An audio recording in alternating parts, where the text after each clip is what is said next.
Eric Haugen. Here is my website, my Patreon, my Instagram. Like my videos and subscribe to my channel if you want to. It helps me out when you do that. Today we are up to episode 6. Happy Friday, everybody, where I'm going through the bits of music theory I actually use as a roots rock and alt rock guitar player. Last week was the Goya demo. The week before was the video about 4/4 time and time signatures. Here we are with 3/4 time. Just to review how time signatures work. Boom, you get numbers.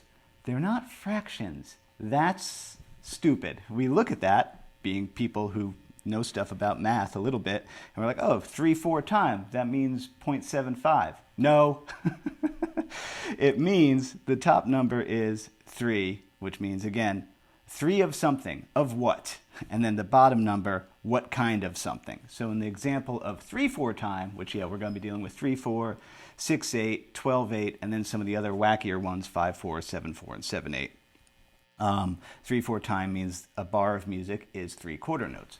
Easiest way to remember that is waltz time. You know, chim chimney, chim chimney, chim chim chiroo.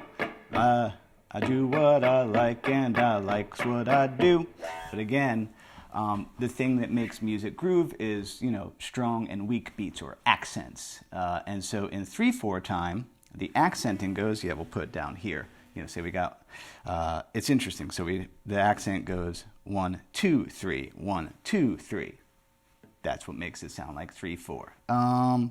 1, 2, 3, 1, 2, 3, 1, 2, 3, 1, 2, 3. Sea shanties. It's chanties. No, it's shanties. Oh my God, why can't I remember the word? Well, put it in the comments.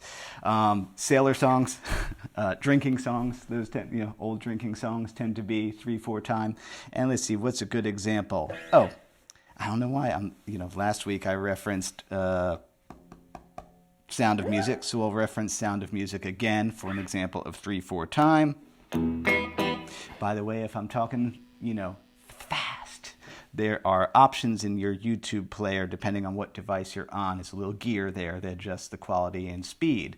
I suggest slowing it down to 3/4 speed. Spacebar pauses, arrows go forward and back in time. So you can be like, hold on, let me get my guitar out and play that. So an example of 3/4 time with that accenting on 1, 2, 3, 1, 2, 3, 1 would be My Favorite Things. What's that? Raindrops on roses and whiskers on kittens. I never remember the words.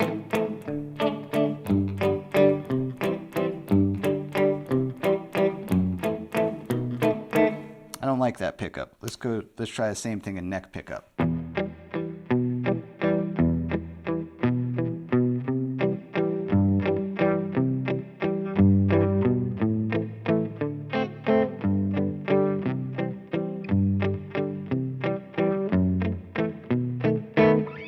My Favorite Things from the Sound of Music soundtrack comes to mind. Check my tuning with my Polytune. It says everything's a little bit out, but is it really? Not so bad. One day maybe I'll do a collab with my buddy Mike Adams Pusheen.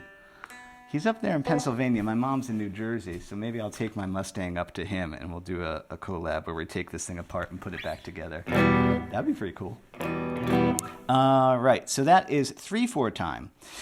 And now the next one that might mess you up that's very, very similar to 3/4 time is 6/8 time. So that, again, that means 6 of something of 8 was 8/8 notes. So now we have 6/8 notes instead of 3/4 notes. So that accenting actually works out way differently. That accenting ends up going, wait, I don't want to hit my mic. Oh, well, I'll play guitar. It comes out to be, let's put them down there. 1, 2, 3, 4, 5, 6. 1, 2, 3, 4, 5, 6. 1, 2, 3, 4, 5, 6. 1, 2, 3, 4. Very slow. I call it like the R&B slow jam feel. But first, let's do REM. Everybody Hurts is a great example of 6/8.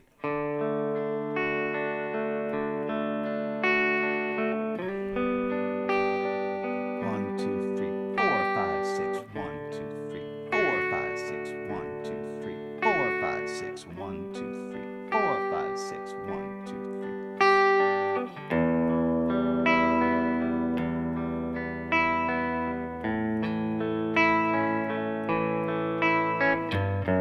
etc.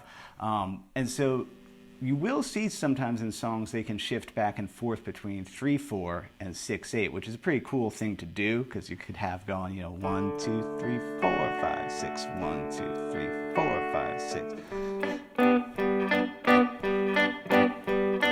It's not that crazy a thing to do as a, hey, songwriting idea for my people who follow me for maybe songwriting tips. That's a cool one to do. Now, basically, 12/8 is almost the same as 6/8. It's just kind of long, a more amount of time in the bar because if, you know, 6 times 2 is 12, so it's just more eighth notes. So instead of it going 1, 2, 3, 4, 5, 6, it goes 1, 2, 3, 4, 5, 6, 7, 8, 9, 10, 11, 12. It's just more time of ultimately the same accenting pattern. So those can be interchangeable. Those, though, for me, what decides it is, yeah, how long they decide to stay on the chord. So an example of a song in 12/8 would be, I Put a Spell on You. Watch how long it's doing that 1, 2, 3, 4, 5, 6 on each chord.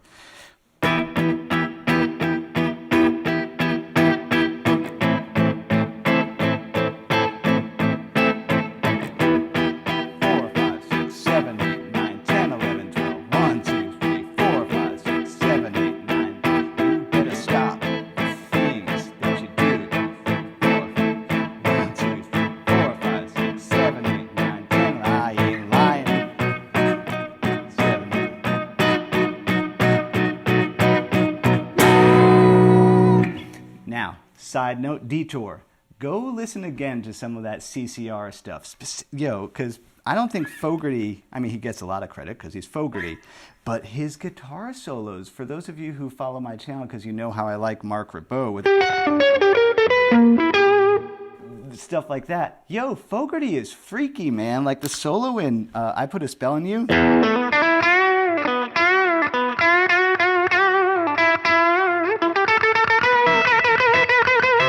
Brutality. Anyway, he's cool. And also the solo on Susie Q, not the, because that's just Smokestack Lightning, but the other solo in that is also damn freaky. I keep on meaning to transcribe it. There's a lot list of things I have to transcribe. Okay, so that is 3/4, 6/8, and 12/8. Very cool. Just so you know, what your homework is same thing that I talked about in the last one with time signatures. Go back, take a standard chord progression, be it in major or minor. Here, I'm going to do the Andalusian Cadence in 6/8. I'll just stay in A minor. I put my phaser on because I'm obsessed with it lately. MXR Phase 90 Custom Shop 74. It's the greasiest.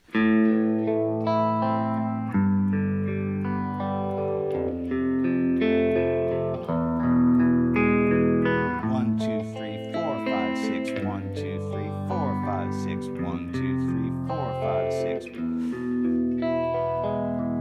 And just to review the way my brain works, there's a heads-up display when I play music, and this is pretty big deal that I want you to do because, again, I think a lot of people who are self-taught don't have a visual reference helping them know where they are in the song. So if I'm going to do Andalusian Cadence in key of A minor, my brain first throws across the bottom, oh, Andalusian Cadence is 1 flat 7 flat 6 to the 5 chord that's a major, and then my brain throws up over there, the chords that are in the key of A minor, blip, cool, okay?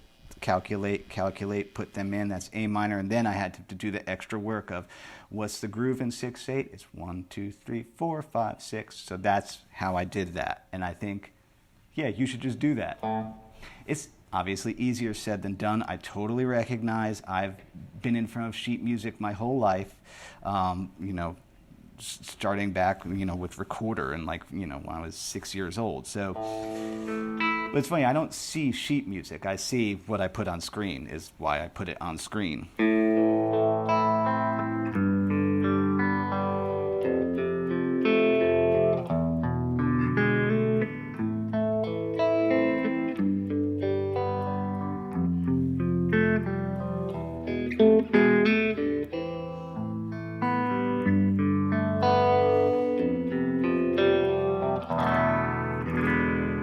spicy one.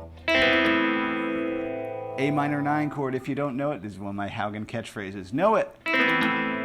You just take an A minor and you get your pinky out there. And by the way, yep, I'm going to what I call Nerd Town. Look how I have to get my thumb around there to get that B note, that ninth. All right, are you now ready for some of the freaky ones? Let's get freaky. All right, 5/4.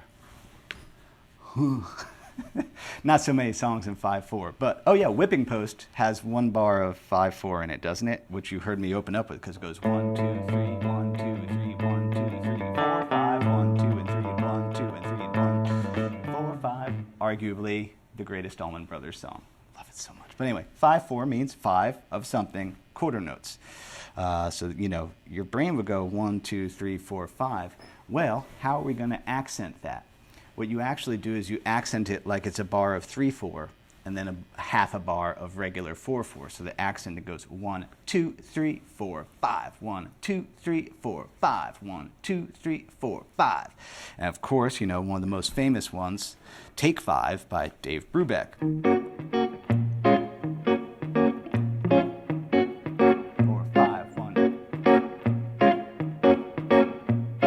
Notice that's a slight variation of pure waltz time because they're jazz waltzing it, so they're not going.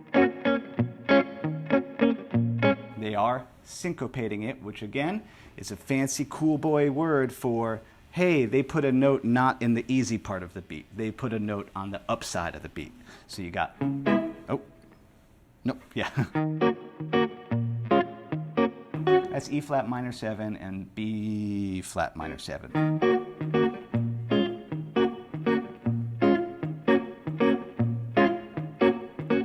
You can hear that. But it's still 3/4 and 2/4. Do I remember it? No.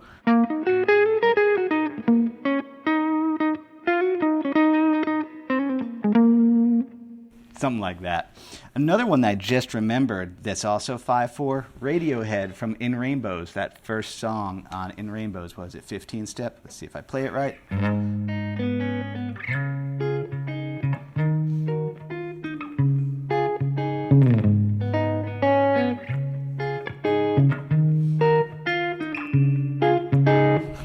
It's in a weird key. If you fudge it like I just did. Anyway, 1, 2, 3, 4, 5. 1, 2, 3, 4, 5. 1, 2, 3, 4, 5. 1, 2, 3, 4, 5. So cool, Johnny Greenwood, man. You can't touch those guys.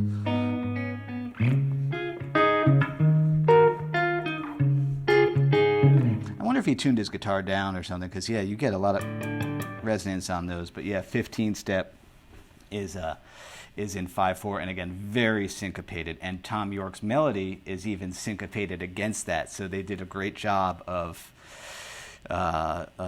just messing with your ear, which Radiohead excels at that. I mean, somebody could probably make a career out of unpacking the music theory in Radiohead stuff, because those guys know what they're doing. They went to music college, and they use it to do cool stuff. All right. Next one, let's look at 7/4 before we go to 7/8. So 7/4, same thing. 7/4 is actually, you know, they say music is like math. Again, 7 of something, 7 quarter notes. Okay, that's a lot of quarter notes. 1, 2, 3, 4, 5, 6, 7. Where do the accents go? And they can flip around, but usually you're going to hear it as a bar of 4/4. 1, 2, 3, 4. I can see 4 right there. 1, 2, 3, 4. 1, 2, 3. It's a bar of 4/4 and a bar of 3/4, really. 1, 2, 3, 4. 1, 2, 3. 1, 2, 3, 4. 1, 2, 3. Pink Floyd money.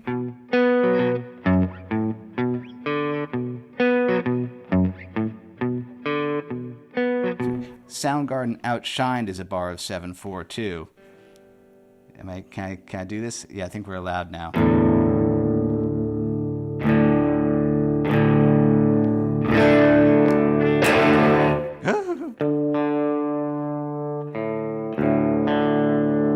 So by the way, you know, if you drop tuning on a guitar, you pull this one down, the other strings go up.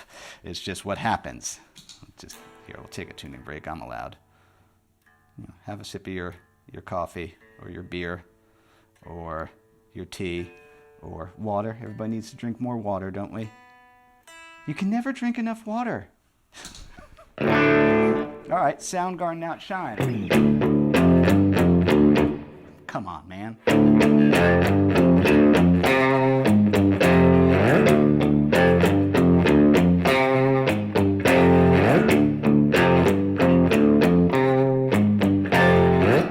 I can count that and play it at the same time, but it should be 1 and 2 and 3 and 4, 1 and 2, 3, 1. Yep, it should be 4 and 3, but I don't think I can count it and play it at the same time.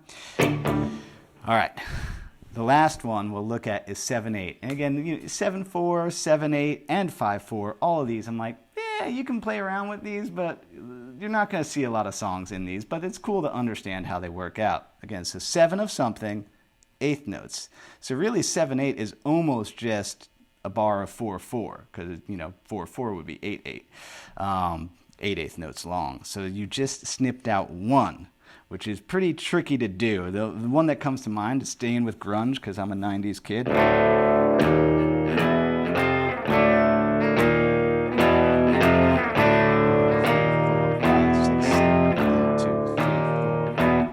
Alice in Chains, Them Bones is going to be 1 and 2 and 3 and 1, 2, 3, 4, 5, 6, 7. And they tell you to count 7/8 as 1, 2, 3, 4, 5, 6, 7. They usually say to do, because 7 would give you an extra syllable there by equaling 8. So you have 1, 2, 3, 4, 5, 6, 7. 1, 2, 3, 4, 5, 6, 7. 1, 2, 4, 5, 6, 7. 1, 2, 3, 4, 5, 6, 7. Yeah. So things you can do. I'll put this back to standard. I've totally talked enough, but I'm just hanging. Let's put that back to standard. One of the coolest things you can do is sneak in bars of 3/4 into a regular song. I got notes down here. I know. Yeah, Beatles, Dig a Pony.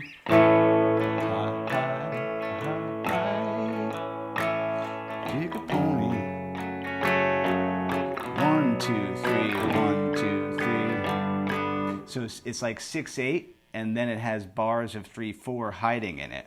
1, 2, 3, 1, 2, 3, 4, 5, 6. Yes, sing where you want. 2, 3, 1, 2, 3, 4, 5, 6. John Lennon was good at sneaking in bars of 2/4, bars of 3/4. He also does it in the bridge of "We Can Work It Out" with his, life is very short, because that's 4/4, and there's no time for fussing. And here comes some 1, 2, 3, 1, 2, 3, 1, 2, 3, 1, 2, 3, 4/4. Have always thought that it's a crime. So I will 1, 2, 3, 1, 2, 3, 1, 2, 3, 1, 2, 3. And then Paul comes in with his.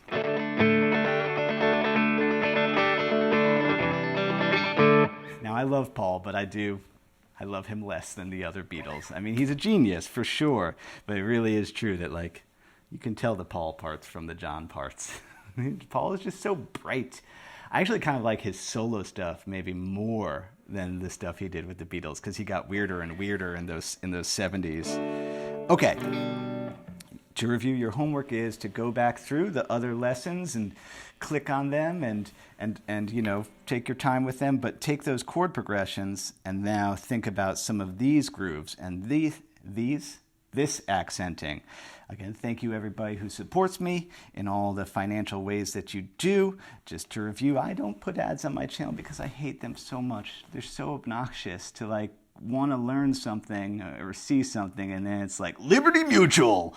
I make a good enough living from people booking lessons with me on my website, or purchasing my PDF downloads, or supporting me on Patreon. Thank you. It makes it so I don't have to put ads on my channel, because punk rock, stick it to the capitalist man. Again, I'm not judging people who put ads on their channel, because everybody has a right to try and make money in music one way or another.